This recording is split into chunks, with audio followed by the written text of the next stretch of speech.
Okay. Hi, my name is David, and I have nobody in my life to talk about music to. And I haven't talked to myself in a while, but I want to talk to myself about the new Oneohtrix Point Never album, Age of.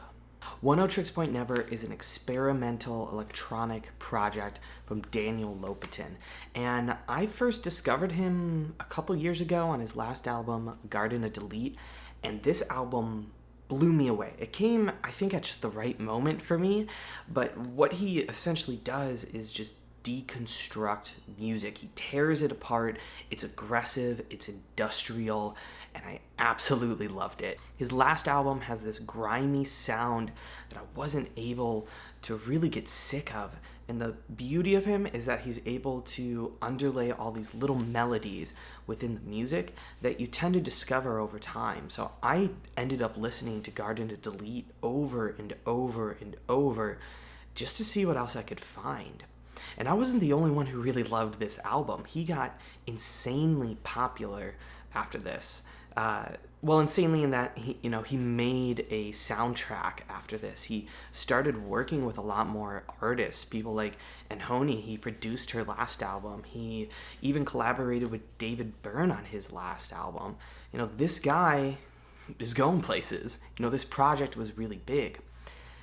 And that's why on this latest record, Age of, I was kind of expecting him to take the route that he did go with, and that's broadening his sound a little bit to fit his new popularity. Right from the first track, you can see he's changed up his sound a little bit. He's dropped a little bit of his aggressiveness that he had in Garden of Delete and replaced it with harpsichords and a little bit of a Baroque pop sound. It doesn't sound like it would be fitting, but for this overall 16th century feudalistic theme of the album, it completely works. And what really sold me on it is at the end of the first track, Age of, he returns to exactly what I loved about him beforehand. He takes this melody of this harpsichord and just tears it apart. He starts ripping it around, glitching it all over the place, and that's just what I love, him introducing something to you and then not being afraid to take it away.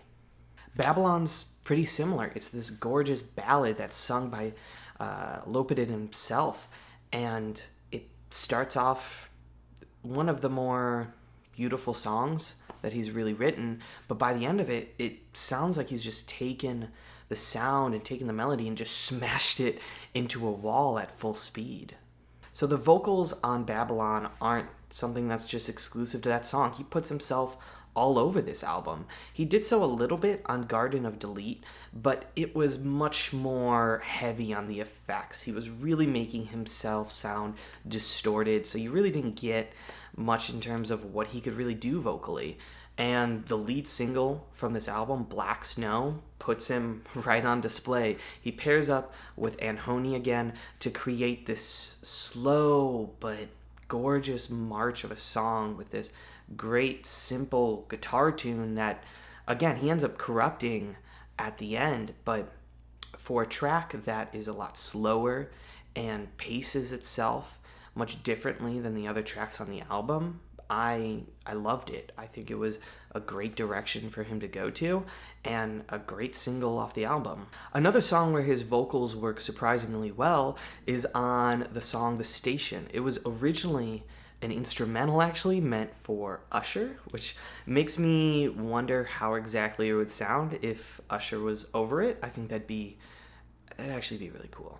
But despite not having Usher, he knows his voice. He knows his voice so well, especially on this song. He has a way of making his voice sound robotic, but still have a warmth and emotion underneath it that can carry a song. And especially as a song as complex instrumentally as The Station, he's able to keep up with it without it sounding lacking, which is a huge achievement, especially in his vocals. Speaking of robots, the concept of this album is kind of strange, high concept, pretty typical stuff for him.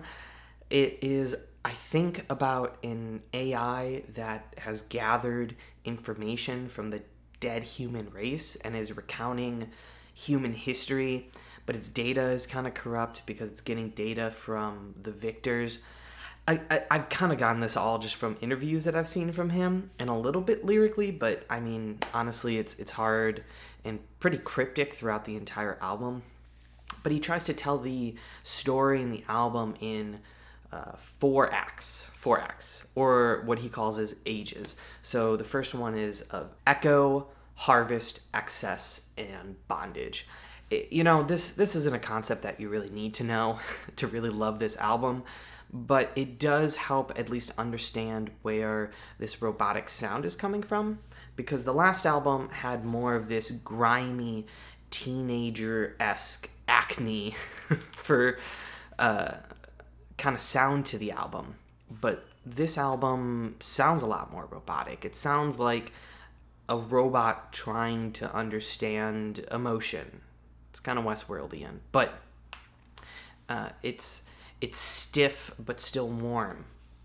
I see the second half of this record really encompassing some of the age of bondage, especially on the track We'll Take It. It's this song of consumerism that has been infected. He crashes the song with waves of white noise and cymbal and screeches it's distorted and corrupt, but underneath all of that is this epic, dreamlike trance melody that, if you really take the time to listen to, is just absolutely gorgeous. It's everything that I love about a solid Oneohtrix Point Never song. If you want that industrial sound, you have it. But if you take the time to find the melody within the music, you're gonna fall in love. I think if M83 got famous from making these large, dreamy landscapes, Oneohtrix Point Never is the opposite. He makes nightmares. Now, there are 2 tracks on this album that didn't really hit me. The closing track, it was all right. It's definitely a much slower song, but it feels really out of place, I guess, in the track listing. And the song Myriad Industries, the name itself comes off the art project that he did with his album. The song, however, is only a minute long. It sounds like an AI trying to process a bunch of sounds at once. It's only a minute long, and it sounds more concept than substance. Now, to flip it over, though, Still Stuff is by far one of the standout tracks from this album. It's much different from anything else here, but also kind of points in the new direction that I think he's going to be going to. He again gets help from Anhoney, and this time also James Blake on some of the production end. It sounds like an R&B track. It sounds like he's stripped away a lot of the distortion and corruption, and in place put this gorgeous acoustic guitar and this melody from James Blake at the end of the song that takes it to a new level.